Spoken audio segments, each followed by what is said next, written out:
Hey folks, it's Jay from Woodworking Blues. Well, I thought I'd do a follow-up video on this chair. The last video I made and posted was about this chair. It's a vanity chair, quite small, no taller than 18 inches from floor to seat and 22 inches wide, so it's quite small. But it's an oldie but a goodie. It was salvaged. It was destined for the landfill. And I brought it home, and it's sat in the shop for a long time in my crowded, disorganized, cluttered shop, which I'm not going to show much of. But this is where I'm shooting from. I brought it here, and it sat here for weeks and weeks, if not a couple of months. And because the back leg, one of the back legs, was broken off. This guy right here was completely off. It snapped off right here. And it was broken off, and the dowels were still intact, but a little cockeyed, and they weren't conforming to the leg anymore. So they weren't going to hold this leg in place anymore. The screws, excuse me while I try to show you the other side, was easy enough under here. These were loose, but easily re-screwed back in. One here, and one over here. But still, in this, I've added a little shim here for a little bit more extra strength and stability. But the problem was going to be right here, where those dowels was, and it was a huge gap. And I just didn't know how to repair it. I am a woodworker, but I'm an amateur woodworker. Believe me, I'm an amateur woodworker. So I posted a video on how do I repair this chair. And lo and behold, a kind-hearted viewer, Corey, I hope he doesn't mind me using his first name, he sent me a message and told me about epoxy glue or epoxy putty. I had heard about this before. I'd even used it on small projects, but this was such a large gap, a very large gap, good 2 inches inside, that needed to be filled, that void needed to be filled. And I just didn't know. Well, I saw the small and have used the small little tubes of epoxy, but I wasn't familiar with epoxy putty. And after a little research and some advice from Corey, I ran across these guys here, this stuff here. Nope, they don't sponsor me, and I'm not sponsoring them, but this is just happened to what I use. I went on Amazon, and they had good reviews. It had good reviews. It's basic epoxy putty, and you mix it up 1-to-1, and then you apply it. Now, these are good, I can't remember the size, good at least 6-ounce tubes, I believe. And that was the amount I was going to need for this gap. So I mixed it up finally, got the courage up to mix it up. And it took a while. It was really sticky. It wasn't like your normal putty where you can do it with your hands. It was really sticky, stayed sticky. A little messy, but it worked. So after letting it dry for several days, actually, I left it alone for several days. It was a big mess. I had way too much up here. It was a big blob sticking out here. I just recently sanded it, and this thing is solid as rock. I am very impressed. I'm very impressed with this stuff. I never used any type of putty or epoxy to repair any type of wood. Not like this. And once I put the proper screws in, longer screws and deeper screws, and then this epoxy putty, man, this thing's sturdy as can be. You can see I just recently sanded it, these back legs. These front legs are going to take a little bit more work because of the detail. These are pretty flat, so I just used my palm sander. But I got a little carried away right here. You can see the different color here. So I had to put some wood putty there wood epoxy there, and for that I use this. Nope, I'm not sponsoring them. They don't sponsor me. This is just what I found on Amazon, and it had good reviews. And you just you cut a piece off, take it out of the container, cut a piece off, mix it in your hand, knead it up for a few minutes till it's a consistent color, and apply it. And that's what I've done here. And it's still tacky. I just did this. I got a little carried away with the hand sander.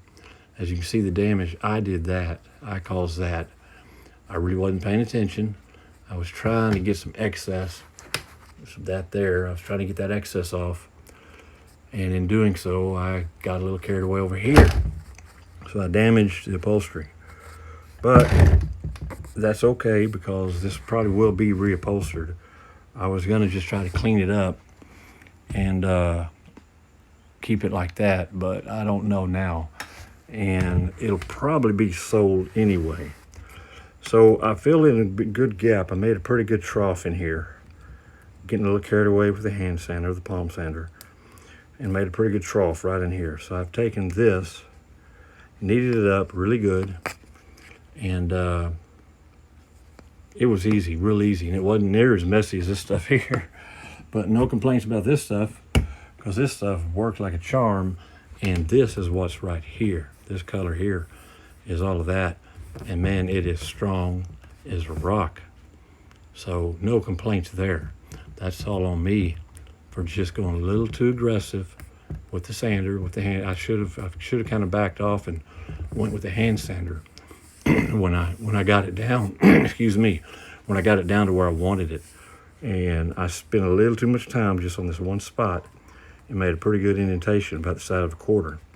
So I'm going to fill that in. I did fill that in and let that dry, and then I'll hand sand that. Learn my lesson learned, and I'll hand this sand down, this part down to an even level with the rest of this backing here. So thank you to Corey, and thank you to this guy's here. Their stuff worked great. Again, no, I'm not sponsoring them. They don't sponsor me. Just telling you what I used along with this stuff here to fix my other mistake. And we'll go from there. I want to paint it up. I want to do some sanding over here. Paint this up, the more detailed stuff here. The front. Beautiful chair. Don't know how old it is. The only indication of where it may have been made or how old it is obliterated. That is all that's left of the paper tag that's on the bottom. If any one of you recognize that and have an idea who manufactured this, where it was manufactured, and even more importantly, when it was manufactured, that would be a big help. I don't know if I can call it an antique. If I don't know the age, I'm real leery about calling it an antique. So I'll just call it a vintage vanity chair for now. And when I go to sell it, that's probably what I'll have to list it as, unless I know exactly the year made. I know a lot of folks have a lot of experience in this. A lot of woodworkers out there, they have a lot of experience with these older types of furniture, and they know. So maybe, just maybe, someone can tell me. So I know this channel didn't have a whole lot of viewers and a lot of subscribers, but I'm hoping someone could offer a clue about the age of this chair. I would just like to know out of my own curiosity. I don't think it will really increase the value all that much, but it's just a curiosity of mine. So yeah, there's a project, not necessarily finished project, but this leg is now solid as a rock. It perplexed me for months. I had no idea how to fix it, and this stuff did the trick. This epoxy putty really did the trick. I use a lot. I use probably more than I should have, because I had to sand down a whole bunch. It was a big hump here, bigger than this one here right now. But it sanded quickly. It sanded just like wood. I was kind of worried that I was going to have to work it for a while, but it sanded away really quickly and smooth and easily. So there we are. Now I just kind of have to hand sand my little mistake here, get that out of the way, get it painted up, get the front leg sanded down, get another beautiful coat of white paint on it, keep it the traditional color that it was, and then decide what to do with the upholstery. I don't know how to upholstery. Don't know if I want to pay anyone to have it upholstered. Maybe somebody will like this and keep it like this, and maybe someone even knows how to repair my damage that I did here and keep the original. I kind of hope they do. I really do. Although now that I look under it, nope, I was going to say it looks like it's been reupholstered already, but no. It's that looks like the original upholstery right there. So maybe someone does. You see this group of children here, family, whatever. I don't know what you call this upholstery. I know there's a term for it. But I don't know because I'm just not into fabrics or upholstery. I don't know. But a beautiful chair nonetheless, and I'm glad I was able to save it from going to the landfill. A lot more work to be done on it, but I'm looking forward to it. So if you can offer any clues on how old this chair might be, please leave them in the comment. Or contact me at jaustin89@gmail.com. Drop me a line and let me know your thoughts. I'd greatly appreciate it. Okay, guys, that's it. Thank you to Corey for his great tip on the epoxy putty that saved this chair and repaired that leg and allowed me to continue my repair on this. Much appreciated. That's it for now, guys. As always, keep on woodworking.